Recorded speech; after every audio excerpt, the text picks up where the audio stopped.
Voy a comenzar a grabar. Ahí me ayudan aceptando que pueda grabar, por favor.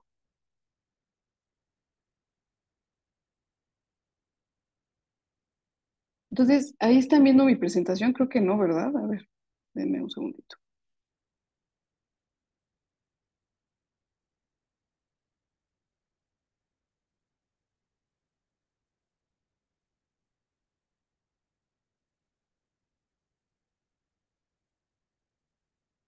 Ahí están viendo la presentación.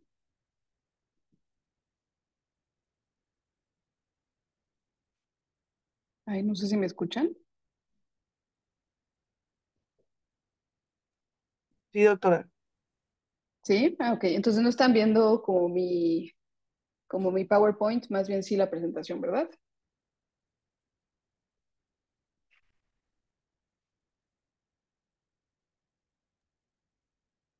Sí, doctora, se ve su presentación. Perfecto. Entonces, voy a comenzar con una clase de neurobiología muy actualizada. Y ahorita van a ver las razones por las cuales hago esto. La verdad es que mi intención es que ustedes, a partir de ahora, ¿no? Y al conocer sobre todo la neurobiología, sea más fácil identificar cómo los medicamentos hacen efecto y por lo tanto, cómo es mejor recetar en ciertas situaciones. Entonces, empecemos de esto, que es lo más básico, y de ahí vamos a adentrarnos a cosas más complejas. Entonces, los objetivos de esta primera presentación es que ustedes tengan las bases de los neurotransmisores, receptores, de los sistemas de sinapsis de cada uno de estos neurotransmisores y por lo tanto cómo se traduce estas señales o cómo se dispersan estas señales para que los neurotransmisores finalmente hagan efecto y después ver cómo estos se relacionan con la psicofarmacología. Y no sin antes, la verdad es que darles como un contexto histórico. Entonces, en psicofarmacología, la mayoría de los descubrimientos han sido por teorías erróneas, por azar o inclusive por una corazonada, ¿no? Entonces, el primer ejemplo de esto fue John Cave, un psiquiatra canadiense, en el cual, pues, incidentalmente o por una teoría errónea de pensar que los pacientes con manía tenían una acumulación tóxica de urea en su cuerpo y por lo tanto en su orina, y al tratar de probarlo quería añadirle litio eh, a, a los pacientes para hacer más hidrosoluble tanto el ácido úrico como la urea, y lo probó esto en ratoncillos o bueno, conejillos de indias, ¿no? Que en inglés le llaman guinea pigs, y notó que estos guinea pigs estaban mucho más relajados, la verdad es que no estaban tan eufóricos, no estaban tan nerviosos, y fue por eso que después él toma el litio, ¿no? Para probar que no fuera tóxico para los humanos, y empezó a darles litio a los pacientes con manía. Entonces él tenía una teoría totalmente errónea de la etiología de la manía, pero pues incidentalmente se topó con el litio de esta manera. Otro psiquiatra, Nathan Klein, observó los efectos eufóricos generados por, ahí está entrando creo que la doctora Tuni en otra computadora. Bueno, el doctor Nathan Klein observó efectos eufóricos provocados por un fármaco antituberculoso, que es la isoniazida, y al notar pues, que la gente se ponía eufórica, lo postuló como un tratamiento antidepresivo y finalmente esto dio paso al primer inhibidor de la MAO, la isocarbosacida, ¿no? En 1952. Y también en otro caso, en 1951, por una corazonada, se utiliza por primera vez un agente anestésico, de estos anestésicos que se dan primero para generar un poco de amnesia, la clorpromacina en esquizofrenia. También al notar que causaba mucha calma. Ujú. Después se describieron más su utilidad antipsicótica. Pero si lo ven, o sea, hasta este momento, hasta 1951 y 1952, pues los descubrimientos eran muy casuales, eran por azar o finalmente como una corazonada muy grande.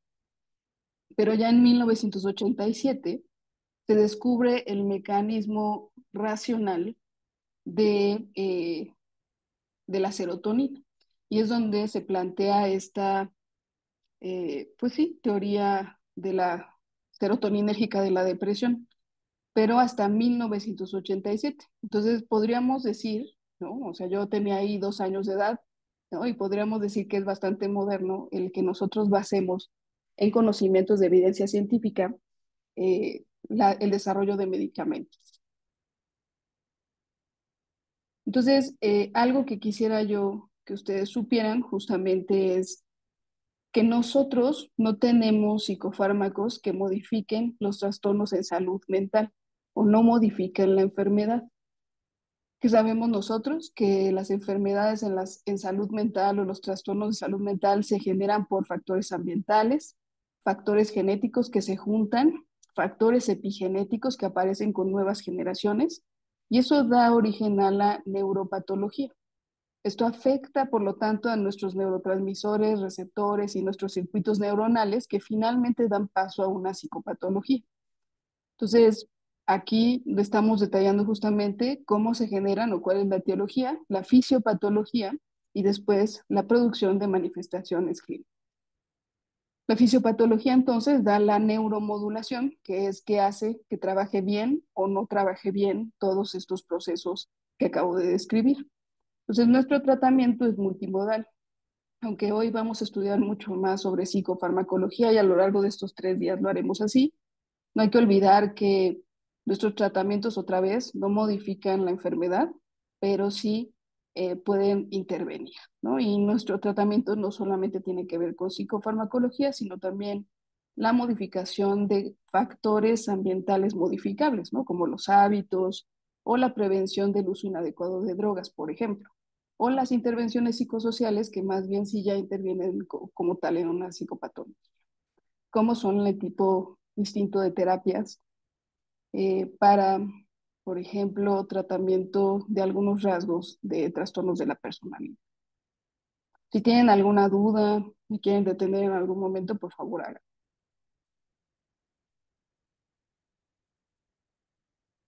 Entonces, otra cosa que es muy característica de nosotros los psiquiatras es que los psicofármacos se utilizan a lo largo de varios diagnósticos, o sea que no hay un solo medicamento específico para cada trastorno de salud mental. Los medicamentos son definidos mejor por los receptores o por los neurotransmisores a los cuales afectan o con los que tienen más interacción. Entonces, desde hace algún tiempo, pero más bien ya, o sea, con más contundencia en el 2019, se ha propuesto que nosotros cambiemos de decirle algo antipsicótico a más bien inhibidores de la recaptura de dopamina, por ejemplo, ¿no? O agonistas dopaminérgicos, o más bien hablemos del mecanismo de acción de los medicamentos antes de ponerles algún nombre, por así decirlo, como común. Esto no es algo que utilizaremos en esta presentación, pero sí quiero que sepan que hay grandes esfuerzos avanzando justamente esta nomenclatura. Empecemos por la clasificación. Vamos a hablar justamente de todos estos neurotransmisores y uno es el tipo de bioquímica. Primero están las aminas biogénicas que incluyen a la norepinefrina, a la dopamina, los aminoácidos, serotonina, glutamato o GABA, que normalmente se sintetizan o tienen como precursores cosas de la dieta o que las consumimos en alimentos sobre todo. También está la acetilcolina, los neuropéptidos y finalmente algunos gases como óxido nítrico. Entonces esto nos divide un poquito esta tabla, nos dice qué tan prevalentes son en el cuerpo de los seres humanos. Quiero que tomen aquí nada más un momento para reflexionar que el glutamato representa una gran parte excitatoria en nuestro cerebro y la GABA es una parte inhibitoria muy, muy grande en nuestro cerebro también. Los demás tienen menor representación, aún así, pues tenemos muchos fármacos que actúan justamente en estos tres neurotransmisores. Otra manera de clasificarlos es entre neurotransmisores excitatorios o inhibitorios. Entonces, ¿qué ocurre en una sinapsis excitatoria? ¿No? Lo que normalmente ocurre es que hay un neurotransmisor excitatorio, que no sé si ustedes conozcan cuál es el neurotransmisor excitatorio eh, más común en el ser humano. ¿Quién me quiere ayudar con eso? Glutamato, doctora. Glutamato, exactamente, lo que acabamos de mencionar. Entonces, el glutamato llega y hace que se aumente el influjo de sodio, lo cual despolariza rápidamente esta membrana e incrementa el potencial de acción de esta misma membrana. Y después están las sinapsis inhibitorias, que por ejemplo aquí el neurotransmisor inhibitorio o sea, por mucho, pues es GABA, el cual entonces, pues más bien evita o disminuye la despolarización y por lo tanto evita el potencial de acción en la membrana. Entonces, esta es otra manera de clasificarlos con la cual hablaremos durante esta primera presentación. La tercera manera de clasificarlos es qué tan rápido funciona. Una son los neurotransmisores de acción rápida. Y aquí, como lo pueden ver, está representado por un switch, ¿no? Un switch que dice, pues en cuanto lo apago, se apaga la luz, ¿no? A eso se refiere.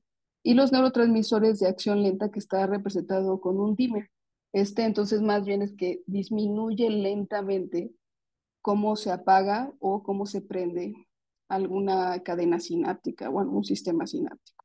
Las características de un neurotransmisor de acción rápida es que actúan sobre la activación de ligandos canales e influencia directa en la excitabilidad. Actúan en milisegundos, o sea, es muy, muy rápido y es responsable de punto a punto de comunicación rápida. Y los ejemplos más grandes de estos son GABA y glutamato, aunque uno es inhibitorio u otro es excitatorio. Y los neurotransmisores de acción lenta actúan sobre la proteína G acoplada a receptores. Influye directamente en la excitabilidad también. Actúa en segundos a minutos, que esta es la diferencia, y actúan tanto de manera sináptica como extrasináptica, o sea, fuera de la sinapsis. Modula las acciones de neurotransmisores rápidos y canales iónicos dependientes de voltaje. ¿Por qué son más lentos? Lo que sabemos es porque las proteínas G tienen un peso molecular más alto. El que tengan un peso molecular más alto y el que tengan que desplazarse de entre el espacio intersináptico hace entonces que sean más lentos. Hablaremos de algunos tipos de neurotransmisores que lo utilizan. Entonces, solo para que todos hablemos de lo mismo, quisiera repasar un poco la sinapsis. Aquí vamos a observar una terminal nerviosa, por así decirlo, o neuronal presináptica y del lado inferior una neurona posináptica. Lo primero es que nosotros vamos a tener el precursor de nuestro neurotransmisor, que normalmente son aminoácidos como tal. Después ya vamos a tener esta flechita que representa la síntesis ya de un neurotransmisor, que puede ser dopamina, norepinefrina o algunos otros. Después, estos neurotransmisores son empaquetados en vesículas sinápticas y después de esto se liberan estos neurotransmisores al pegarse a esta membrana para ser liberados. Y una cosa que puede pasar al ser liberados es que se acoplen a receptores posinápticos, que ocurre en la mayoría de las ocasiones, e inclusive hay medicamentos que evitan que esto ocurra. La otra opción es que pueden ser recapturados estos mismos neurotransmisores para ser reutilizados y la otra es que pueden ser utilizados para activar otros receptores para generar otra vez toda esta cadena que estamos viendo. Y la octava opción es que sean degradados por completo por algunas enzimas, que ahorita veremos cuáles son. Entonces, vamos a determinar todos los sistemas sinápticos de todos estos componentes para que ustedes sepan cómo funcionan o actúan los psicofármacos. Si voy, eh, si voy algo rápido, me avisa. Entonces, otra vez aquí tenemos la sinapsis y entonces me gustaría como colocarles cómo actúan algunos medicamentos. Normalmente los antagonistas y agonistas, los medicamentos como tal, muchas veces tienen su lugar de acción aquí en los autorreceptores presinápticos. Una vez que nosotros hacemos que funcionen aquí los agonistas, pues más se va a proponer todo este ciclo que les acabo de mencionar o los antagonistas prohibirán que todo este ciclo se lleve a cabo. También se pueden dar antagonistas en la recaptura de neurotransmisores, que es lo que normalmente utilizamos como antidepresivos, por ejemplo. A nivel de los receptores posinápticos, hay antagonistas, agonistas y agonistas inversos también. Y también puede haber inhibidores y facilitadores a la hora de la liberación de neurotransmisores. Y por último están los inhibidores de la degradación de los neurotransmisores, que ahorita voy a dar ejemplos un poquito más contundentes. Hablemos primero de la dopamina. Entonces vamos a disecar muy bien cómo funciona la dopamina en el cerebro y todo el circuito sináptico para que quede claro. Tenemos distintos sistemas dopaminérgicos. Uno muy importante es el nigroestriado, que está encargado de la función motora. También es el que produce muchos efectos adversos a la hora de dar algunos medicamentos que tienen que ver con dopamina. Entonces, este se encarga del movimiento esencialmente. Después está el sistema dopaminérgico mesocortical, el cual otra vez parte de los ganglios basales, ¿no? Algunos otros ganglios que nos hablan más bien o se encargan de la cognición en los seres humanos. Después otro sistema dopaminérgico que más bien está ligado a lo mesolímbico y está ligado mucho más a las emociones, a la toma de riesgo, también a la búsqueda de lo novedoso, por ejemplo, en el ser humano. Y finalmente, el último sistema dopaminérgico, que es el túbero infundibular, que se encarga justamente de la regulación en la producción de prolactina. Entonces, todos estos sistemas dopaminérgicos utilizan la siguiente tipo de sinapsis. Ya lo voy repasando con cada uno de los neurotransmisores, pero también me detienen si lo necesitan. Entonces, vamos a repasar la sinapsis dopaminérgica. Primero, todo empieza con un precursor que se llama tirosina. La tirosina nosotros lo tomamos de la dieta, afortunadamente. E inclusive ahora he visto algunos suplementos que se venden en Amazon que pueden tener tirosina, por ejemplo. Una vez que yo tengo tirosina y está ya en mi neurona presináptica, puedo sintetizar a dopa a través de la tirosina hidroxilasa. Y después de dopa a dopamina a través de la dopa descarboxilasa. Después de esta dopamina ya se almacena en estas vesículas sinápticas y aquí está el paso de la liberación sináptica de la dopamina. Esta dopamina tiene varias formas de actuar. La primera es si actúa en los receptores posinápticos. Hasta el momento conocemos muchos receptores de dopamina, de 1, de 2, de 3 y de 4. Seguramente ahorita están recordando con qué se relaciona cada uno.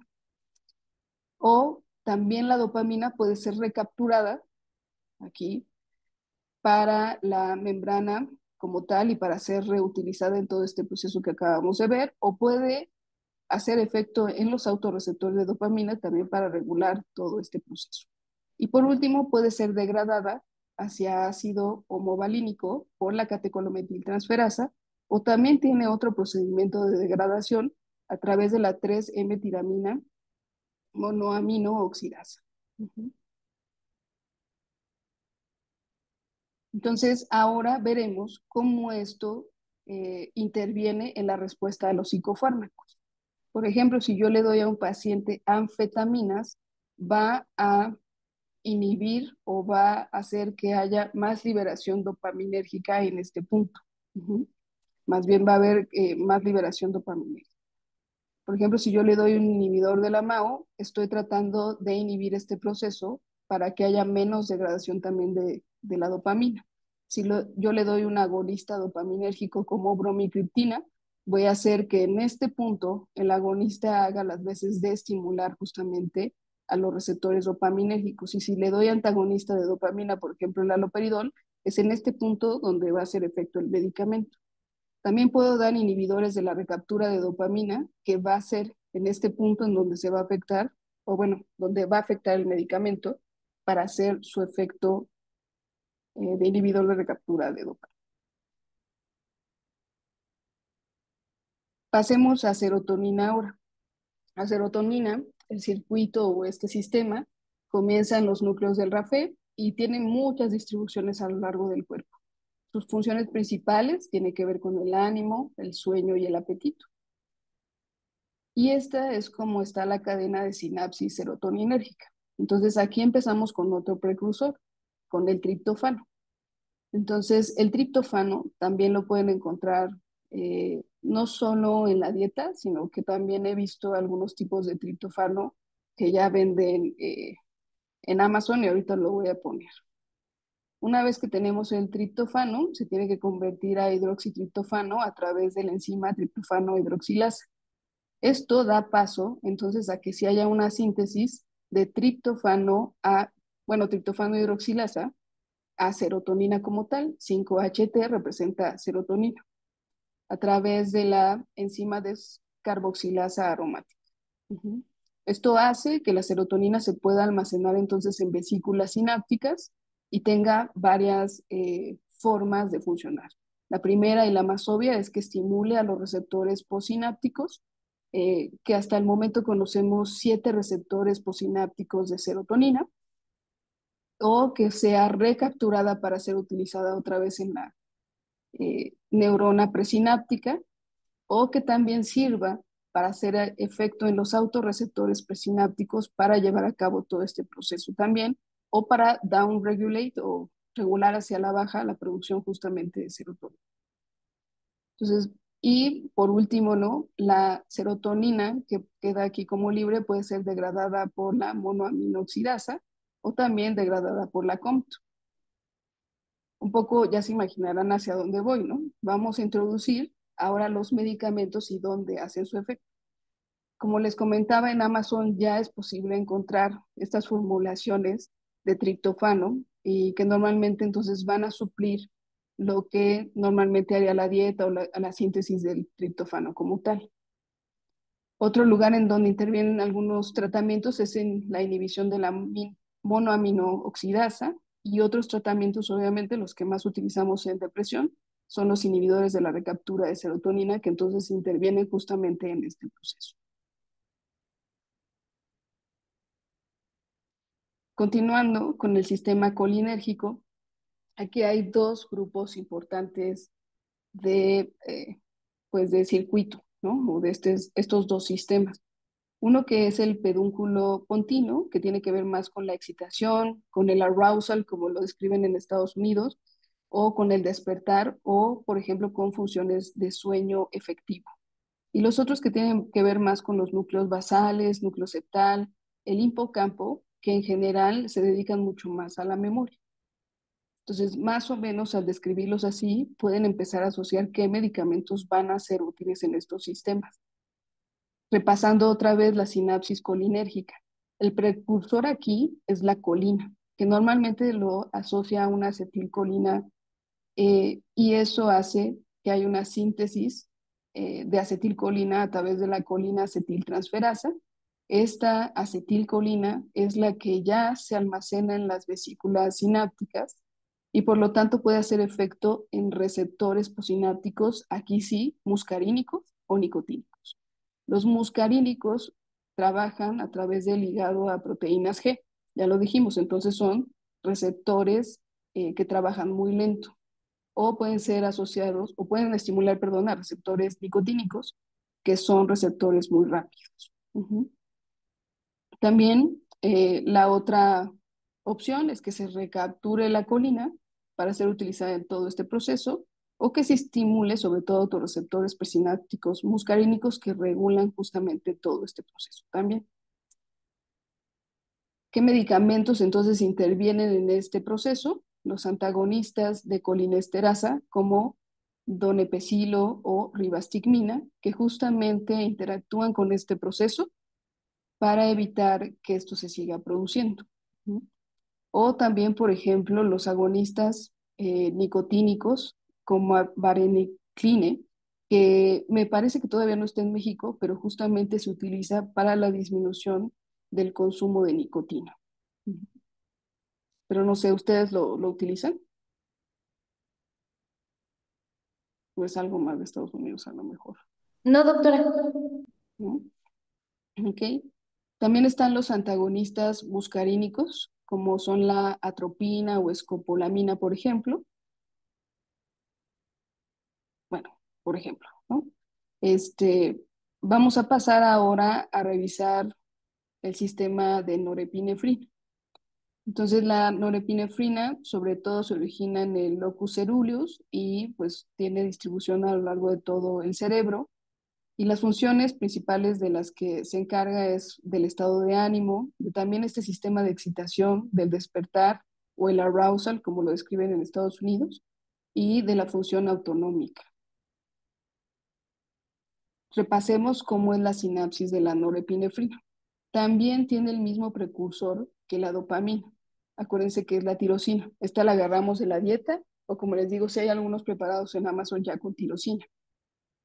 Eh, y esta, por lo tanto, sí es un poco prima, ¿no? O sí un poco más hermana a la dopamina. Se tiene una conversión de tirosina a dopa a través de la tirosina hidroxilasa y de dopa a dopamina a través de la dopa descarboxilasa. Hasta este momento todo es muy similar a la dopamina. Pero después hay una conversión de dopamina a norepinefrina. Esta norepinefrina es la que ya se almacena en las vesículas sinápticas y puede estimular a los receptores postsinápticos, ya sea alfa o beta. También puede ser recapturada y ser incluida otra vez en la neurona presináptica, o también puede estimular receptores alfa 2 sobre todo para regular el proceso de la sinapsis. Y finalmente puede ser degradada por la normetanfetrina por esta enzima MHPG. Entonces tenemos medicamentos que actúan a distintos niveles de este proceso de sinapsis, que entonces alteran cómo funciona esta sinapsis. Primero empezaré por la clonidina, por ejemplo, que entonces modifica justamente cómo trabajan estos autorreceptores para disminuir, por ejemplo, presión arterial, o también utilizados como hasta en quinta o cuarta opción para el tratamiento de trastorno por déficit de atención. Después también están los medicamentos que interactúan con el proceso de recaptura de norepinefrina, como puede ser la venlafaxina, desmipramina, desvenlafaxina, por ejemplo. O también hay medicamentos antagonistas alfa como la prazosina, que se puede utilizar para distintos trastornos del sueño, o antagonistas para los receptores beta, como el propanolol, los cuales pueden también participar en trastornos del sueño, trastornos ansiosos, también para reducir las palpitaciones, por ejemplo, como antihipertensivo. Vamos ahora a revisar los sistemas más amplios en el cuerpo, los que tienen mucho más ramificaciones y mucho más consecuencias a la hora de funcionar o disfuncionar. Entre ellos está el GABA y el glutamato. Ya lo habían mencionado, el glutamato es excitatorio y el GABA más bien es inhibitorio. Y juntos, o más bien en conjunto, tratan de generar un balance en nuestro cuerpo. Como lo pueden ver un poco representado por el color rojo, el glutamato tiene una distribución muy amplia en todo el cerebro, al igual que GABA, se encuentra en todo el cerebro. Y las funciones, como ya lo mencioné, tienen que ver con excitación o la inhibición. Repasemos entonces la sinapsis glutamatérgica primero y después vamos a repasar la GABAérgica. Entonces aquí el precursor se llama glutamina, que proviene de la glía o lo nutre por la glía cerebral. Y después de eso ya se sintetiza el glutamato como tal. El glutamato es el que se almacena en las vesículas sinápticas y también es el que es liberado a través de la membrana presináptica. Entonces, el glutamato como tal hará efecto sobre los receptores posinápticos, que aquí hay de tres, los que conocemos hasta el momento: kainato, NMDA o AMPA, por ejemplo. También la otra opción es que el mismo glutamato sea recapturado y sea, aparte de ser recapturado como glutamato, también se recapture glicina. O también el glutamato puede actuar en sus autorreceptores, sobre todo en NMDA, receptores metabotrópicos, que son relevantes para los tratamientos que ahorita voy a mencionar.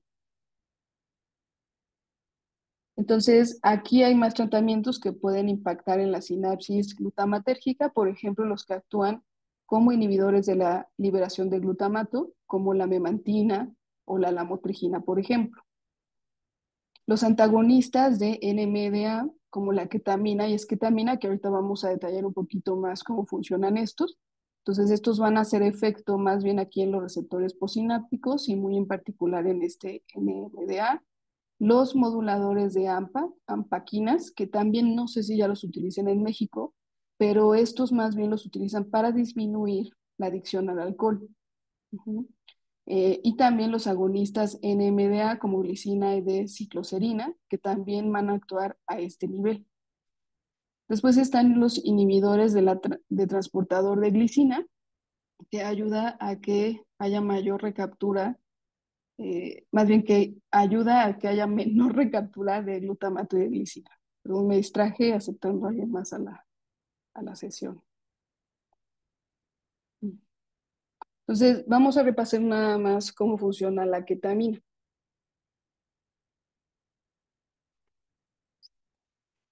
Ay, ¿sí ven ahí mi cursor? Sí, doctora. Sí, doctora. Entonces, la ketamina actúa al añadirse justamente solamente a los receptores NMDA, ¿no? Entonces, como este es un receptor AMPA, pues ni le hace caso. Pero sí le hace caso a los receptores NMDA y se une a ellos, lo cual hace entonces que se deje de incrementar el flujo de glutamato a nivel intracelular y por lo tanto lo deja más dispuesto en los espacios, por lo tanto, pues está más disponible, ¿no? Esto, como resultado de las manifestaciones clínicas, es que disminuya síntomas depresivos sobre todo. Y tiene un gran uso por eso también en la disminución de ideación suicida, sobre todo en estudios muy recientes. No sé si quedó claro cómo funciona la ketamina.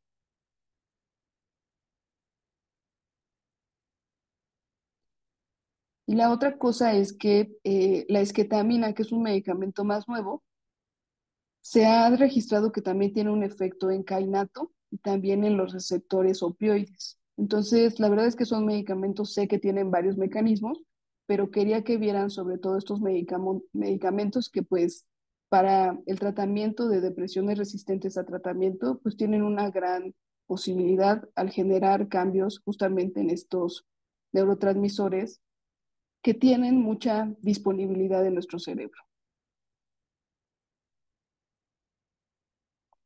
Vamos a revisar ahora el sistema GABAérgico. Entonces, parten justamente del mismo precursor, glutamina, y después se convierten en glutamato.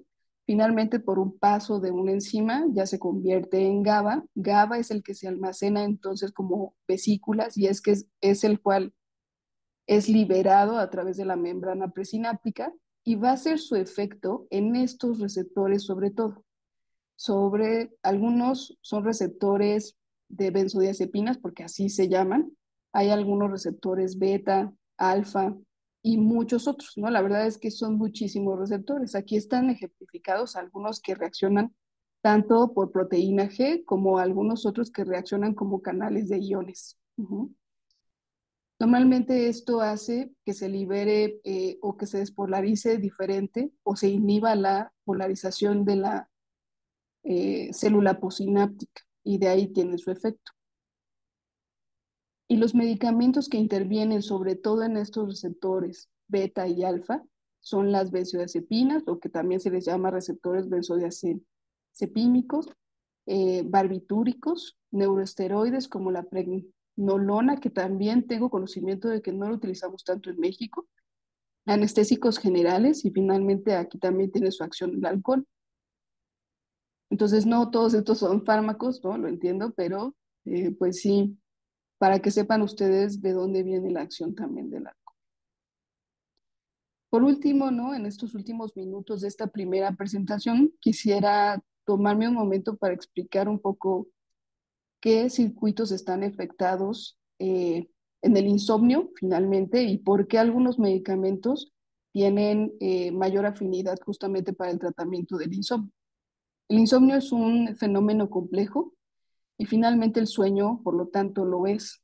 El sueño está mediado no solamente por el sistema GABAérgico, que lo ven aquí representado en azul, sino también por el sistema de histamina, el colinérgico, ¿no? Que se encuentra un poquito aquí regulado como estas flechas en rojo, la melatonina que tiene que ver más con el ciclo circadiano, la orexina que tiene que ver con el despertar adecuado, como en el momento adecuado, el arousal también, y también con la inducción del sueño, y algunos aspectos también, inclusive con el apetito, y finalmente la serotonina, que es este circuito otra vez verde, que también nos ayuda a tener un sueño más reparador o de mayor calidad. Entonces aquí, una vez que describí todos estos sistemas que intervienen en el sueño, es más fácil de identificar cómo se trata el insomnio, ¿no? Podemos dar antagonistas serotoninérgicos que ayuden en esta vía, agonistas GABA, ¿no? Para promover más el sueño, antagonistas de orexina para disminuir el despertar, por ejemplo, agonista de la melatonina para que nos ayuden más a conservar nuestro ritmo circadiano y los antagonistas histaminérgicos, que pues estos son altamente usados, ¿no? Como psiquiatras de niños o adolescentes a lo mejor los llegan a utilizar un poquito más. Y finalmente, un ejemplo que les quería poner aquí, el uso de cafeína es un antagonista de la adenosina, ¿no? Tiene sobre todo este efecto. La adenosina está sintetizada a través del ATP que todos sintetizamos en las cadenas para que nuestras células tengan energía, por así decirlo. Y entonces al verse inhibido este sistema, ¿no? Pues genera que nos despertemos más. Uh-huh. ¿Por qué lo hablo también aquí? Porque en algún momento voy a dar una clase de insomnio, ¿no? Como tal, y para que entiendan un poco de dónde viene pues el raciocinio de utilizar estos medicamentos. Entonces, puntos para llevar a casa de esta primera presentación de la neurobiología es que muchos psicofármacos fueron descubiertos por error, por chance, y en el futuro se deberá de descubrir más en base más bien a la evidencia científica. Todos los psicofármacos impactan en los sistemas de los diferentes neurotransmisores. Acuérdense, las sinapsis cambian una vez que yo introduzco medicamentos en ciertos puntos de esta sinapsis. Y no existe hasta el momento agentes farmacológicos que modifiquen la enfermedad o trastorno en psiquiatría. ¿Alguien me puede decir un ejemplo de qué medicamento nuevo, muy, muy nuevo, sí puede modificar la enfermedad en psiquiatría? Hablé un poquito de él hace unos momentos, pero ¿saben cuál?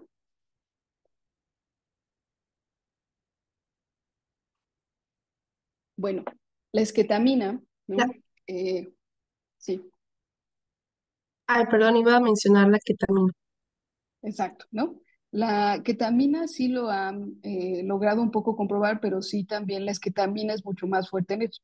Al generar, sí, más, le llaman como espigas dendríticas, que podrían generar más sitios de acción y por lo tanto, sí proveer de una modificación, por lo menos en el último estudio que he leído, de 12 meses en la enfermedad como tal. Ujú. Y si ustedes entienden la función de cada uno de los medicamentos en los sistemas de los neurotransmisores, como en la sinapsis y en el funcionamiento de los receptores, podrán entender mejor la psicofarmacología. Ujú. Entonces, recuerden que esta presentación la van a tener a su alcance, la voy a enviar ahorita que acabemos.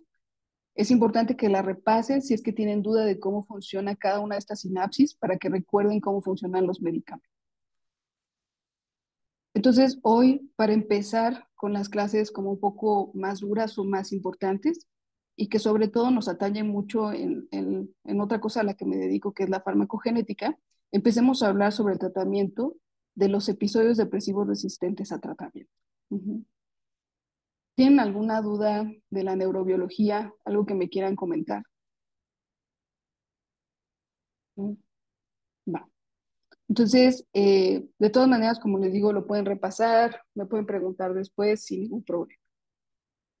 Entonces, los objetivos de esta presentación es que ustedes conozcan las opciones del tratamiento de la depresión unipolar cuando los tratamientos de primera línea han fallado. Hay que discutir el rol de la plasticidad neuronal en el mecanismo de acción de los agentes antidepresivos de acción rápida. Y aquí tomé como referencia la última sesión del doctor Stahl, que habló justamente de depresión resistente a tratamiento. Entonces, sí hablaré de muchos conceptos de neuroplasticidad que son relevantes. También quisiera, a lo mejor no nos dé tiempo hoy de revisarlo, pero quisiera introducir conceptos como el punto de inflexión para utilizar niveles plasmáticos de antipsicóticos como guía para el tratamiento de la depresión resistente al tratamiento o también de la psicosis resistente al tratamiento. Que no sé si ustedes los utilicen, a lo mejor ya, pero me pareció también muy interesante una actualización justamente del doctor Stahl al respecto. Y también la evidencia por la cual utilizar pruebas farmacogenéticas en el caso de depresión resistente a tratamiento, pues es relevante o es útil. Hablemos primero de este estudio, que ustedes seguramente ya lo conocen, ¿no? El estudio STAR-D, ¿no? El estudio STAR-D, pues fue realizado, me dio risa cuando lo escuché, ¿no? Pero el doctor Stahl en esa presentación dijo, pues ya es viejo, ¿no? La verdad es que no me parece a mí tan viejo, yo digo que es más nuevo, pero pues sí, por lo menos desde el 2000, a partir del STAR-D, pues se han hecho varios análisis que nos han permitido ver varias cosas. El STAR-D se dividió en etapas, por eso es que ven columnas con las distintas etapas de este estudio tan grande. En la primera etapa se dieron cuenta que con el uso de medicamentos como el citalopram, el 49% de los pacientes tenían una respuesta y el 37% de los pacientes una remisión de sus síntomas. Pero pues esto está muy lejos de ser el 100% de toda la muestra, ¿no? En la segunda etapa, cuando les cambiaron el medicamento, los que tuvieron respuesta seguían siendo poquitos y la remisión también era muy poquita. Para la tercera y cuarta etapa, vean los porcentajes como también eran mínimos, ¿no? Entonces se dieron cuenta que nuestros tratamientos la verdad es que no son eficaces, ¿no? Hasta un 50% de los pacientes con trastorno depresivo mayor no responden adecuadamente al tratamiento inicial. Y sobre todo ni siquiera estos medicamentos que se consideraban nuevos y que, pues sí, la industria farmacológica los vendía como medicamentos que nos iban a solucionar la depresión. Estoy hablando en particular de citalopram o escitalopram, por ejemplo. También nos hizo saber que aún en remisión, pacientes con trastorno depresivo mayor en tratamiento con antidepresivos pueden experimentar síntomas residuales, como la anedonia, desmotivación, con impacto adverso en el pronóstico del paciente. Que esto se enfrentan ustedes a diario, ¿no? O sea, ustedes ven una gran mejoría, a lo mejor inclusive del 50%, pero notan cómo estos pacientes de todas maneras tienen estos otros síntomas, ¿no? Que no los lleva a una remisión completa. Entonces, ¿qué conocemos hasta el momento de opciones si hay una respuesta subóptima al antidepresivo? Vamos desde combinar antidepresivos, el cambio de un antidepresivo, que a lo mejor esto es un poco antes. Podemos añadir un antipsicótico atípico, considerar la suplementación con L-metilfolato o estimulante, que esto es lo que encontré yo como que el nivel de la guía casi al mismo tiempo. Añadir psicoterapia, por supuesto, y considerar terapia de estimulación magnético transcranial o también terapia electroconvulsiva. Aunque quiero decir que la terapia electroconvulsiva sigue estando arriba en porcentaje de respuesta y remisión por encima de la terapia de estimulación magnético transcranial. Entonces, vamos a primero observar qué factores pueden disminuir la respuesta al tratamiento. Uno de los más importantes, estudiado desde hace mucho tiempo, por ejemplo, en este estudio del 2016, todavía se identifica que los eventos traumáticos en la infancia está asociado a menor respuesta al tratamiento en pacientes con trastorno depresivo mayor. Aquí en la tabla o en estas pues, gráficas como tal, pueden observar el efecto del abuso de 4 a 7 años con una predicción de la respuesta al tratamiento o la remisión también, dependiendo de si hubo abuso o no hubo abuso. Entonces, como pueden ver, los que no tienen abuso responden mucho más al tratamiento y los que no tuvieron abuso remiten más frecuentemente. También en este estudio se hizo un subanálisis que determinó que los pacientes con trastorno depresivo mayor tenían un riesgo de 1.6 veces más de no responder o remitir si estaban expuestos a abuso entre los 4 o 7 años de edad, que esto significa este OR, para la respuesta y de 1.6 para la remisión, por ejemplo. Entonces, cada vez que ustedes tengan contacto con este tipo de pacientes, tienen que saber de entrada que van a ser malos respondedores. Hasta un 80, digo, en un 15% lo serán. El otro factor que puede hacer que no respondan tan bien al tratamiento tiene que ver con los trastornos de personalidad. Independientemente de lo que encuentran en el DSM-5, los pacientes con baja dependencia en la recompensa, la baja cooperatividad, tienen más resistencia en la respuesta al tratamiento. O sea, que son estos aspectos de la personalidad que los hacen inflexibles, que responden más rápido a la frustración, por ejemplo, o que tienen estas inadaptaciones sociales, ¿no?, que pueden llevarlos a tener más problemas. El trastorno de la personalidad crea una resistencia a la respuesta al tratamiento, pero lo que sabemos ahora, algo que todavía es un factor más importante para que estos pacientes no respondan, es si tienen ansiedad comórbida. Más que inclusive una adicción. Aunque también esto empeora con condiciones médicas comórbidas. Sin embargo, ¿no?, también hay otros estudios, como los que pongo aquí abajito, cuando, bueno, los diagnósticos de trastorno de personalidad a menudo se reducen un 50% después de un tratamiento exitoso con TDM, que esto también lo hemos encontrado. Entonces aquí siempre está la pregunta entre estado versus rasgo, ¿no? Realmente cuánto es un rasgo, cuánto es un estado, y si yo quito la depresión, cuánto se quita justamente este trastorno de la personalidad. También esto lo hemos visto mucho con la prueba farmacogenética, ¿no? Los que han tenido posibilidad de revisarla conmigo, pues sí encontramos personas que pues, no les funcionan sus farmacogenes del dolor y que tampoco les funciona el lugar en donde se metabolizan los analgésicos o antiinflamatorios. Entonces, pues sí parecen personas que tienen trastorno de personalidad, pero realmente es que no les funciona el control de su dolor. Entonces, aquí enlistamos un poquito, de acuerdo a cómo lo describen en este estudio, en el 2007, cuáles son las cosas o factores que predisponen a que respondan peor los pacientes al tratamiento antidepresivo. Como lo pueden ver, como se los adelantaba hace unos momentos, el tener trastornos de ansiedad comórbidos y sobre todo el trastorno de angustia o trastorno de pánico, como a veces lo describen, son los que más van a hacer que se resistan al tratamiento o a la respuesta al tratamiento. O sea, más que cualquiera otro, como las características melancólicas, el que tengan episodios recurrentes, inclusive el número de hospitalizaciones, ¿okay?, o la intensidad inclusive del episodio. Entonces, cada vez que ustedes tengan un paciente muy, muy ansioso, es muy probable que responda menos al antidepresivo.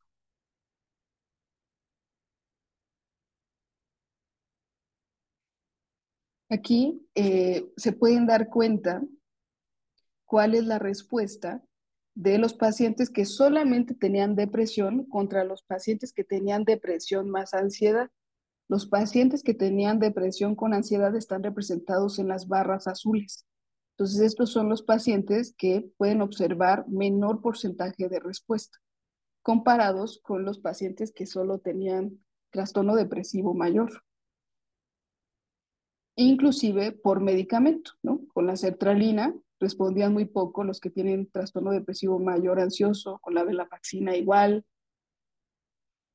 Finalmente también con la buspirona, ¿no?, que lo utilizamos mucho para la ansiedad y mucho menos con el bupropión, por ejemplo. Bueno, no con el bupropión, más bien tenían un poquito más de respuesta. Entonces, hay algunos moderadores de la remisión de la depresión en pacientes sin respuesta adecuada al menos un antidepresivo. Y lo que sabemos ahora, como lo mencioné hace unos momentos, hay distintas maneras que podemos pues adoptar una vez que notamos que nuestros pacientes no responden al antidepresivo principal o inicial. Y una de ellas es agregando antipsicótico. Uno de los antipsicóticos que tiene más estudio en trastornos depresivos mayores resistentes a tratamientos es el aripiprazol. Pero también tenemos estudios que nos avisan dónde funciona mucho mejor el aripiprazol. Por ejemplo, si yo le doy aripiprazol a personas de 65 años o más, va a mejorar más rápidamente su depresión. Más que si yo le cambio a bupropión o si yo le combino su antidepresivo con bupropión. Eso es interesante. O también hay tasas de remisión más bajas con el cambio de bupropión entre los que presentan mayores niveles de síntomas mixtos. Esto es, entonces, cuando un paciente no solamente tiene trastorno depresivo mayor, sino puede tener algunos síntomas de hipomanía.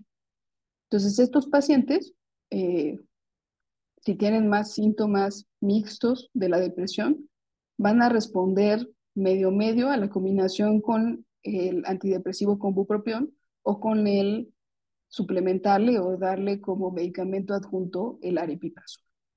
Pero si yo le cambio por completo al bupropión, la verdad es que les va a ir peor. Otra cosa o factor que interviene justamente o que limita que utilicen antipsicóticos los pacientes como método aumentativo para su depresión mayor son los efectos adversos. En una encuesta de 447 pacientes que tenían trastorno depresivo mayor, informó que el aumento de peso era el efecto adverso que más comúnmente condujo a la interrupción del antipsicótico, seguido de, pues obviamente, el letargo, el embotamiento emocional o los síntomas adversos percibidos e inclusive el incremento de ansiedad. Entonces ustedes pueden ver que el 60% de los pacientes que consumen antipsicóticos van a presentar aumento de peso, algo muy relevante. La verdad es que inclusive nos detiene muchas veces de iniciar el antipsicótico. Otros efectos metabólicos que incluyen no solo el aumento de peso, sino el síndrome metabólico como tal. Después están los síntomas extrapiramidales, la sedación, la caticia, aunque menor, pues la verdad es que muy molesta. Y también relacionados con la producción o con la disrupción de este sistema de prolactina que les relataba en la sinapsis o en los circuitos dopaminérgicos.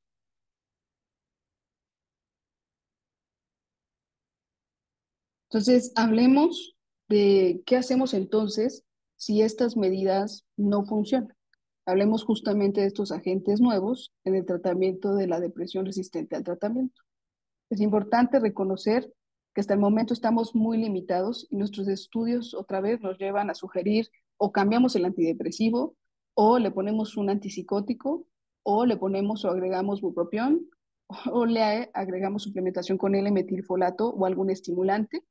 En particular, la lisdexamfetamina suele ser el estimulante que mejor ayuda a los episodios depresivos, pero también el metilfenidato. Inclusive hay estudios largos en donde se les puede agregar hormona tiroidea para una mejor respuesta, pero realmente ninguno hace lo que les voy a platicar a continuación. Mi intención también es que ustedes estén muy atentos sobre los nuevos tratamientos y por eso introduje una clase primero de neurobiología. Quiero que quede muy claro cómo intervienen estos nuevos medicamentos en generar ahora sí, inclusive algunos de ellos modificaciones en la enfermedad. Entonces, todas las intervenciones farmacológicas en depresión mayor resistente a tratamiento están vinculadas a neuroplasticidad y acciones antidepresivas de inicio rápido. Antagonistas del receptor NMDA, como ya lo habíamos visto, la ketamina, es ketamina, pero no limitado a eso, ¿no? También el dextrometorfano o esmetadona, que la verdad es que no tenemos en México y pues aunque platicaré muy poquito de ella, pues sí, relevante para el tratamiento de la depresión. También están los moduladores de GABA, como suranolona o brexanolona, que también tengo entendido que todavía no están en México, y finalmente los estudios de psicodélicos, la psilocibina, ¿no? LSD, ayahuasca como tal, la mescalina, que son nuevos análogos de entidades químicas de psicodélicos. también, ¿no? O sea, no como tal la ayahuasca. Entonces, ¿qué sabemos de la ketamina? Que aumenta rápidamente la densidad y la función de espinas dendríticas de las neuronas, sobre todo piramidales, de la capa B en la corteza prefrontal. Es importante esto, ¿por qué? ¿No? O sea, ya lo hemos visto, todos los sistemas justamente de glutamato o dopaminérgicos, de norepinefrina, de serotonina, tienen su efecto muy prefrontal. Entonces, la primera imagen que quiero que observemos está realizada en ratas, en donde el grupo control lo pueden observar arriba. Esto entonces aquí pueden ver sin la presencia de ketamina. Y aquí abajo, ya con la presencia de ketamina, en donde ustedes pueden ver que cada flecha está identificando nuevas espinas dendríticas, que aquí esto se ha sostenido más o menos por 12 meses en los estudios longitudinales. ¿Qué es este proceso, no? Como ellos están teorizando, que están revisando la misma terminación, están viendo una regeneración de las conexiones sinápticas. Ujú. Este es un cambio importante y por eso es que hace rato, pues cuando se los pregunté, lo mencionaron muy bien ustedes, pues la ketamina sí puede generar neuroplasticidad. Y finalmente, la esketamina o ketamina han iniciado su proceso de aceptación o bueno, sí, de aceptación o de aprobación más bien para los organismos internacionales de regulación de medicamentos como la FDA para el control de la ideación suicida. Entonces, también aquí compararon dos grupos en este estudio realizado en el 2018, en donde el control, pues obviamente no tenía la intervención farmacológica y al grupo experimental se le dio ketamina. Entonces pueden observar el porcentaje de este lado, que percentage without suicidal ideation, o sea que el porcentaje de los pacientes que dejaron de tener ideación suicida, pues es muy alto en todos los grupos de ketamina. Entonces, ya lo vimos hace unos momentos, normalmente actúan de manera rápida estos receptores y por lo tanto pueden generar un alivio mucho más rápido, rápidamente, ¿no? Observen esta línea del tiempo, que inclusive para el día 7, pues puede haber una mejoría importante. Pero ¿cómo distinguimos o cómo nosotros le comunicamos esto a los pacientes, ¿no? Hay distintas definiciones que yo quisiera que también se llevaran a casa. Los plastógenos son agentes que inducen la plasticidad neuronal. Los psicoplastógenos son agentes que inducen neuroplasticidad y estados mentales subjetivos como disociación o alucinaciones. Por ejemplo, la ketamina o la psilocibina y están, o el MDMA, por ejemplo. Y luego los neuroplastógenos son agentes que inducen la neuroplasticidad sin inducir estados mentales subjetivos. Por ejemplo, la esmetadona, el dextrometorfano y bupropión. Bueno, no, la combinación entre dextrometorfano con bupropión o suranolona, ¿no? Que el suranolona, o sea, repito, y la esmetadona todavía no llegan a México. Sin embargo, dextrometorfano como bupropión sí tenemos aquí en México y nosotros podemos hacer la combinación con los medicamentos. Entonces, lo ideal, lo que nosotros buscamos es utilizar neuroplastógenos. Porque sí, la verdad es que hemos experimentado o hemos tenido pacientes que desafortunadamente tienen procesos de disociación muy graves, tanto que se espantan y no quieren tomar el medicamento. Puede ayudar un poco la prueba farmacogenética en esto. La verdad es que sí nos puede decir qué pacientes son más candidatos a tomarla o no, o las que ketamina como tal, pero sí tienen que estar muy a sabiendas que sí producen situaciones o estados mentales muy desagradables para los pacientes. Ahora, si ya tengo un paciente que de plano se disocia, aún sin el medicamento ketamina, pues ellos todavía van a tener más efectos adversos. Entonces, lo ideal es que ustedes, o que una vez que lleguen a México, pues utilizamos los neuroplastógenos. Aunque ahorita todavía hay en desarrollo, pues más medicamentos justamente que hagan esto. Entonces, nada más para que quede un poco claro, la silobicina o silobicin, este es lo que nosotros bueno, lo que nosotros daríamos como de tratamiento o lo que está en estudio, pero realmente este no es el que hace el efecto farmacológico. Tiene que pasar por una desfosforilización, ¿no? Este proceso para después ya actuar sobre los receptores 5, 5-HT2A, que estos son como los principales que darán la característica antidepresiva. Pero lo malo es que tienen acción, vean, como mucho más amplia, hasta de 3 cruces sobre los receptores 5-HT2B. Y esto es lo que provoca la disociación. Ujú. Entonces, lo que están buscando en psicofarmacología es quitar esta acción para que entonces podamos seguir aprovechando lo que nos conviene, ¿no? La estimulación del 5-HT2A. ¿No? Pero es un poco para que sepan cómo se genera también la disociación, o sea, de aquí viene, de la estimulación de estos receptores. Estas imágenes ustedes las pueden encontrar en STAL. Como pueden ver en este nuevo libro de psicofarmacología, la última edición, que me parece que es la 5, les incluye a través de imágenes qué tanto utilizan los receptores todos los medicamentos. Entonces, este nada más es un ejemplo. Ujú. Pero bueno, también para que conozcan por qué se genera la disociación. Y finalmente, pues la sinapsis, ¿no? De lo que nos importa son los receptores 2A, lo que genera la mejoría, ¿no? En tanto la silobicina o la mescalina, lo que buscamos es que estimulen justamente estos receptores, para que hagan su efecto antidepresivo. Hablaré momentáneamente de la estimulación magnética transcranial.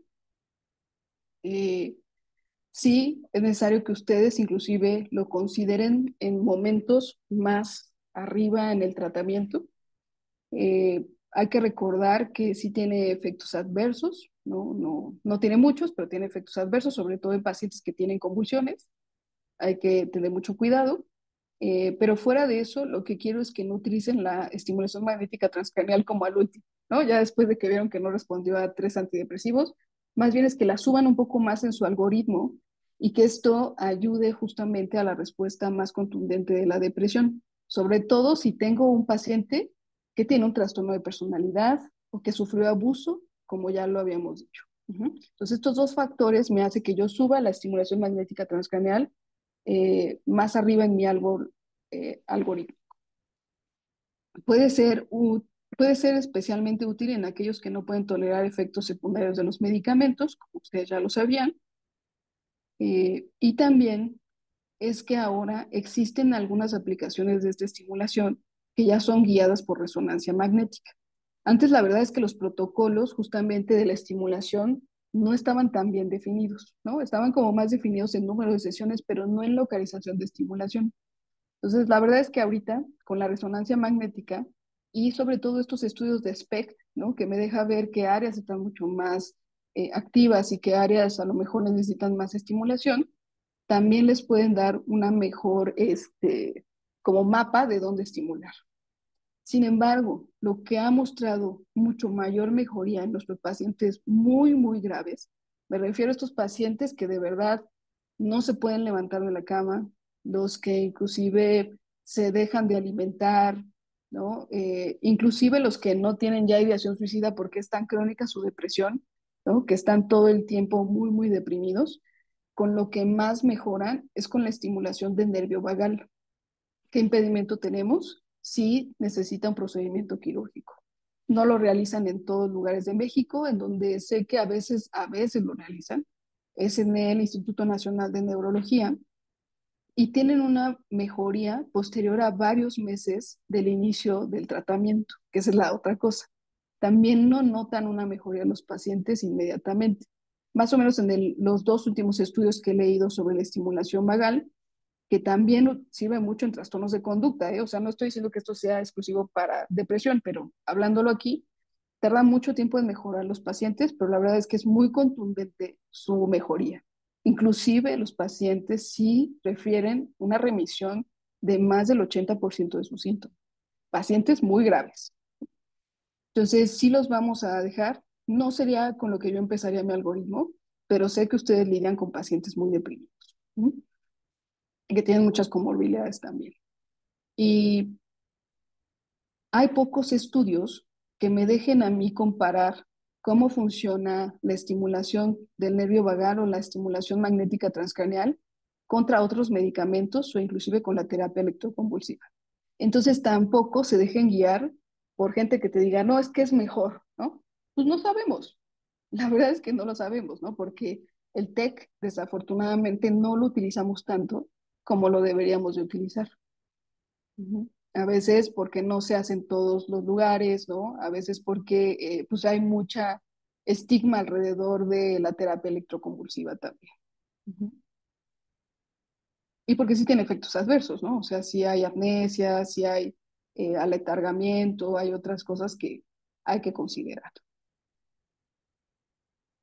Entonces, la terapia electroconvulsiva, como lo pueden ver acá, y sobre todo en estos pacientes, pues sí, pues puede competir muy bien, ¿no? En este metaanálisis del 2012 indicó que hay una tasa de remisión en los pacientes en los que se les administró por lo menos una ronda de tratamiento con TEC del 51% para la depresión unipolar y del 50% para la depresión bipolar. Entonces son tasas de respuesta muy altas solamente con una sola ronda. Ujú. Entonces, en el 2022 también indicó que la TEC puede ser superior a la ketamina para mejorar depresión en la fase aguda. Ujú. También consideren esto. Y el TDM encontraron algunos resultados mixtos. El 50% de los pacientes recaen después del tratamiento de TEC seguido por antidepresivos y hay doble de recaídas si solo se utilizó el tratamiento con TEC, ¿no? Que también deben de considerar ustedes esto. Y hay que recordar que el TEC sigue siendo el estándar de oro para el tratamiento de la catatonia. Ujú. Hace poco, ¿no? Pues sí, tiene poco que tengo una paciente que le va muy mal con muchos antipsicóticos, tiene síndrome de Down y por eso creemos que tiene una respuesta muy diferente a los antipsicóticos como tal. Y se vio muy beneficiada, porque ya estaba teniendo inclusive catatonia, del uso del lorazepam con TEC. Una vez que se iniciaron ambos, la verdad es que ha reducido mucho sus síntomas, por ejemplo. Ustedes, pues sí, no lo olviden, ¿no? Más bien, o sea, la terapia electroconvulsiva. Y ahora sí abordemos cómo el uso de las pruebas farmacogenéticas puede influir en que nosotros tomemos decisiones diferentes para el tratamiento resistente, bueno, para el tratamiento de los trastornos depresivos mayores resistente a tratamiento. Entonces, empecemos por visitar algunos artículos que si bien no son viejos como tal, la verdad es que es del 2015, son de los primeros que se plantearon el poder utilizar la información farmacogenética de varios farmacogenes como tal. Recordando un poco, porque casi no he hablado de farmacogenética aquí, pues los farmacogenes son todos estos citocromos, receptores que influyen en que los medicamentos actúen de cierta manera en nuestro cuerpo. Es el rol de la genética en la respuesta al tratamiento. Entonces, en este artículo se analizó cómo los farmacogenes o múltiples farmacogenes fueron mejor predictor de la respuesta en pacientes con depresión comparado con un análisis de un solo farmacogen, porque la industria farmacogenética empezó a sacar farmacogenes por sí solos y la verdad es que no notaban un gran impacto, pero notaron que cuando añadían varios farmacogenes, como los principales, como el citocromo 2D6, 1219, ¿no? Que impactan mucho en psiquiatría, podrían tener un mejor resultado. De acuerdo a este estudio, la evaluación de un panel compuesto por al menos 6 farmacogenes es mejor y más útil para identificar pacientes con mayor probabilidad de pobre respuesta al tratamiento antidepresivo, así como mayor uso de recursos para el cuidado de la salud. Entonces, desde aquí se empezaron a dar cuenta que no solamente me va a predecir quiénes van a responder peor, sino que también me va a ahorrar recursos finalmente monetarios y de tiempo. En este otro metaanálisis, tenían como objetivo determinar si el tratamiento guiado por farmacogenética produce mayores tasas de respuesta y remisión en comparación con el tratamiento habitual en el contexto del trastorno depresivo mayor. Aquí no hablaban de depresión resistente a tratamiento, pero sí en el contexto de la depresión. Y los resultados indicaron que el tratamiento guiado por farmacogenética podría aumentar en un 36% la probabilidad de respuesta y hasta en un 74% la probabilidad de remisión. ¿Por qué es importante esto? Porque ya hablamos de a lo que nos enfrentamos. En la vida real, hasta el 50% de nuestros pacientes no van a responder. Tenemos que hacer todo lo que sea necesario para aumentar este porcentaje. En este otro metaanálisis, que incluyó a 1.556 pacientes, el tratamiento guiado mediante la evaluación de farmacogenes o de múltiples farmacogenes permitió mejorar significativamente los resultados del tratamiento para el trastorno depresivo mayor, inclusive desde las primeras 8 semanas del tratamiento. También reportaron que el tratamiento guiado a través de la evaluación de varios farmacogenes podría aumentar hasta el 40% la probabilidad de respuesta y el 49% probabilidad de remisión con una mejoría significativa en los síntomas. Entonces aquí ya se empiezan a plantear que a cuántas semanas, ¿no?, nosotros notamos un efecto de utilizar las pruebas farmacogenéticas en nuestra decisión en los tratamientos farmacológicos.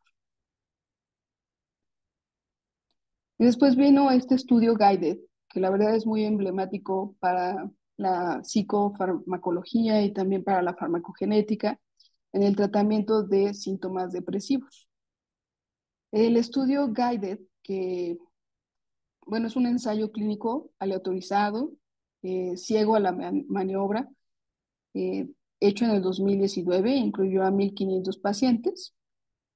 Fue longitudinal y fueron 2 medidas a lo largo del tiempo, donde utilizaron la escala de depresión Hamilton de 17 ítems. Recuerden que la Hamilton es muy utilizada en muchos estudios como de manera estandarizada y porque es muy confiable. Se observaron cambios notables desde las primeras 8 semanas. Los pacientes en el grupo de tratamiento guiado por farmacogenética, que así se abrevia la farmacogenética como PGX, tuvieron una mayor disminución en la puntuación de la Hamilton en comparación con el grupo con el tratamiento usual. Sin embargo, la verdad es que todavía esto no fue significativa la diferencia, ¿no? Aquí como que no había un impacto tan contundente de la farmacogenética. Pero a las 8 semanas, el porcentaje de pacientes respondedores en el grupo de tratamiento guiado por farmacogenética fue del 26% en comparación con los del grupo que fueron tratados de manera habitual. Entonces aquí sí ya es significativo el cambio a las 8 semanas del que hayan elegido un tratamiento guiado por farmacogenética.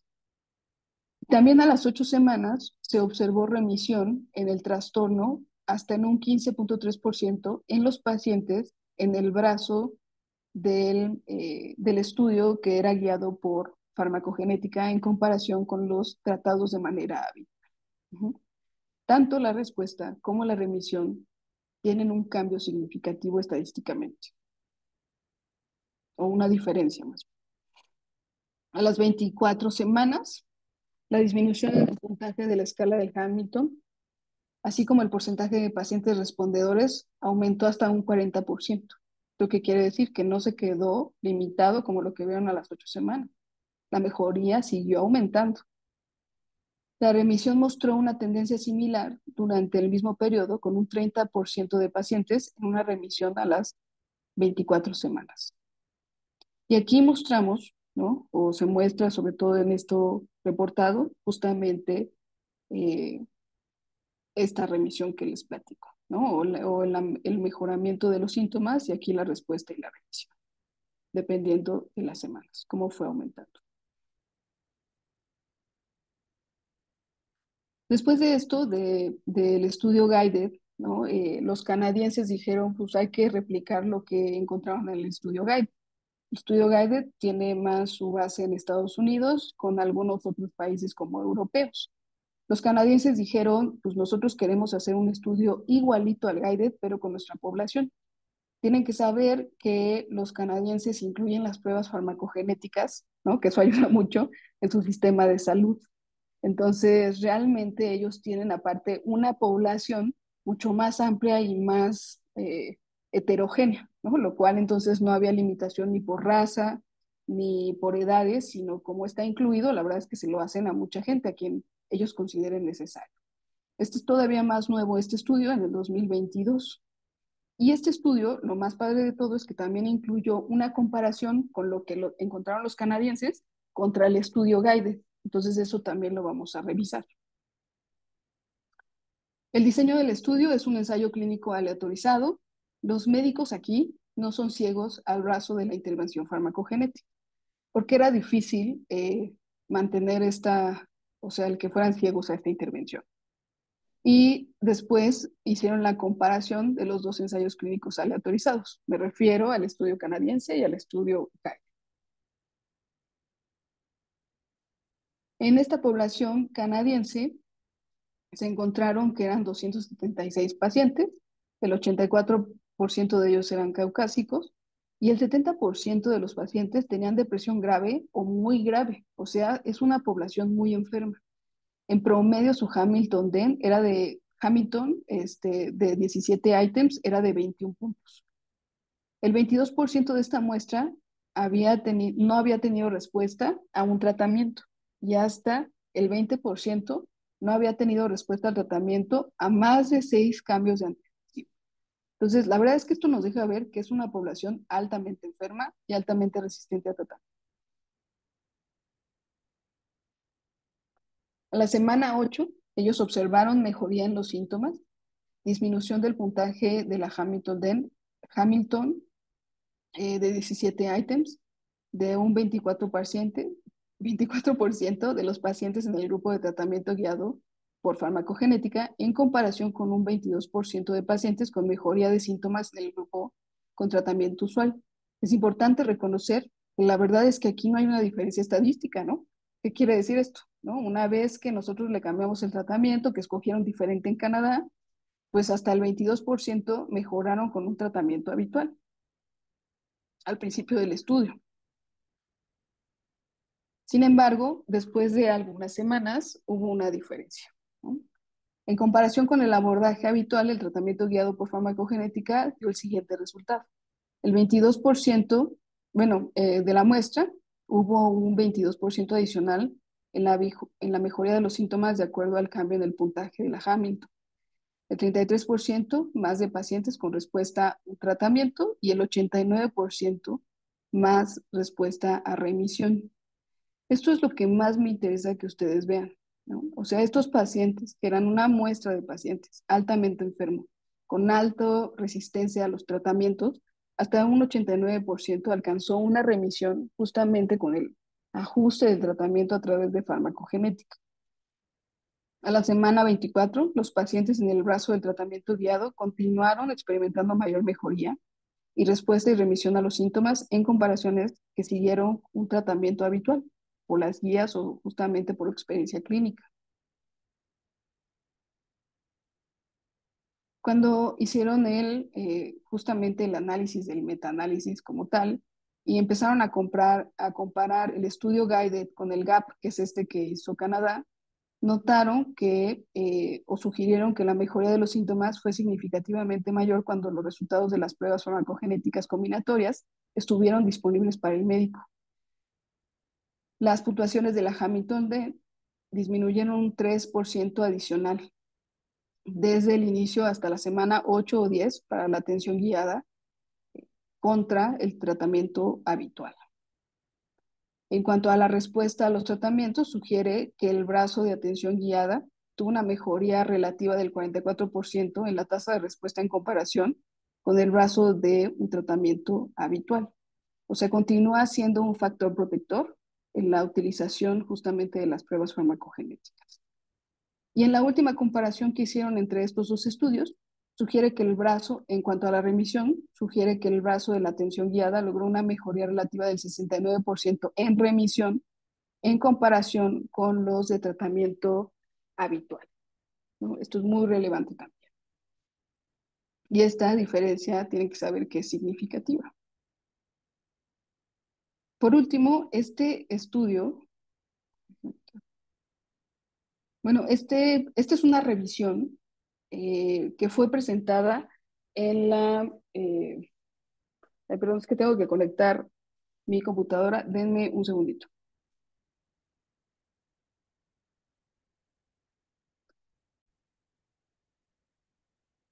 Mm, Compartir mi pantalla.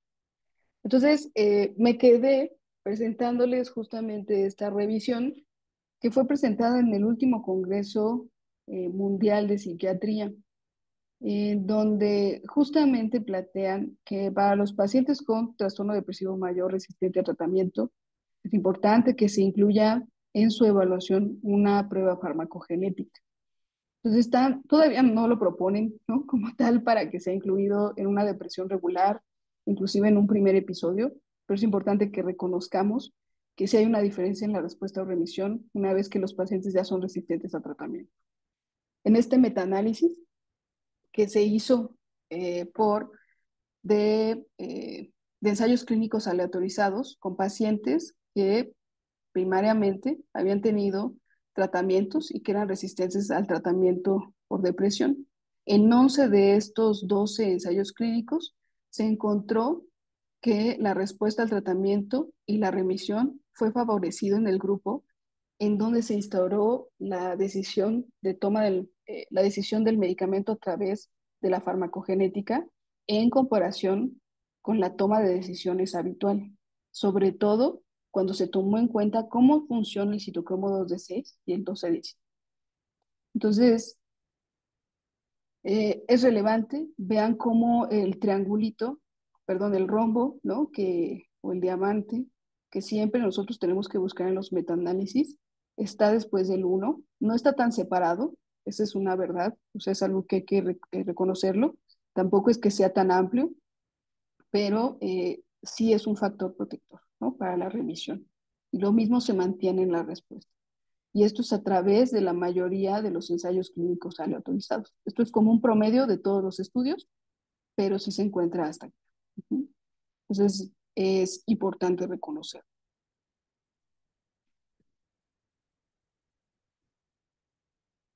Entonces, como conclusiones y a discusión, para que pasemos como a un momento de pregunta, es que la respuesta al tratamiento antidepresivo de primera línea a menudo es insuficiente. Ya habíamos hablado de esto inclusive en nuestra plática de neurobiología.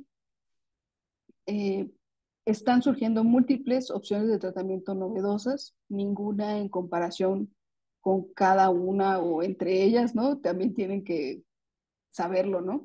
O sea, no hay una comparación de esketamina con fluoxetina, es a lo que me refiero. No hay ya vimos un poco la ketamina con la terapia electroconvulsiva, pero realmente no hay con otros métodos, ¿no? Ni siquiera con la estimulación vagal, por ejemplo. Entonces, la selección del tratamiento sí requiere de que ustedes utilicen el enfoque personalizado, dando consideración a varios factores del paciente, incluido los factores ambientales. O sea, no olviden qué pacientes van a tener mayor probabilidad de no responder a sus tratamientos. También a las comorbilidades, sobre todo a la presencia de ansiedad. Ya lo vimos hoy. Ujú. Ansiedad o trastorno de pánico no va a responder. Y también a los perfiles de efectos secundarios o perfiles de los síntomas como tal. La neuroplasticidad es el camino como hipotético final común hacia el éxito del tratamiento. Lo digo hipotético porque la verdad es que no podemos hacer estudios como los hacemos en ratas, en humanos. O sea, no tenemos la certeza de que las espigas dendríticas estén presentes en los seres humanos todavía, pero pues lo podemos inferir por lo encontrado en modelos animales. Y pues sí, estamos en la búsqueda y en la utilización y en conocer cómo funcionan estos medicamentos que sobre todo son de acción rápida. Las opciones de tratamiento para cursos de tratamientos de segunda o tercera línea incluyen combinar o cambiar antidepresivos, aumentar con otros psicotrópicos como los antipsicóticos o la psicoterapia y por supuesto la neuroestimulación, que como ya lo comenté, la terapia de estimulación magnética transcraneal tiene que ir mucho más arriba en su algoritmo de tratamiento. No la pueden dejar hasta el último, sobre todo en estos pacientes. Y los mecanismos de los tratamientos para la depresión resistente al tratamiento incluyen monoaminérgicos con aumento de antipsicóticos atípicos, glutamatérgicos, como ya los hemos visto, hasta esquetamina, dextrometorfano con bupropión en esta combinación, y varios otros que están en desarrollo, en etapas finales de su desarrollo, que incluyen justamente algunos medicamentos que más bien estimulan todo lo GABAérgico o disminuyen lo GABAérgico más bien. Entonces, no sé si tengan alguna duda, algo más que me quieran comentar. Voy a detener la grabación